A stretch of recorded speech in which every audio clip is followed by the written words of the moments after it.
Baru sebulan Celine Evangelista bercerai dengan Stefan William sudah ada pria yang akan mendekatinya. Belakangan, kabar mengejutkan datang dari Celine Evangelista yang tiba-tiba membeberkan soal rencana pertunangannya.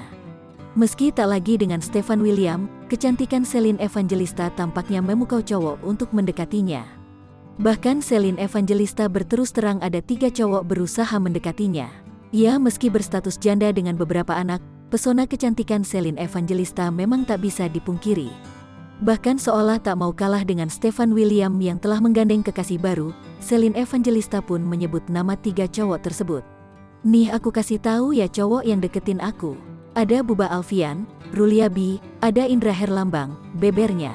Didekati 3 pria sekaligus, Celine kini bingung harus memilih siapa.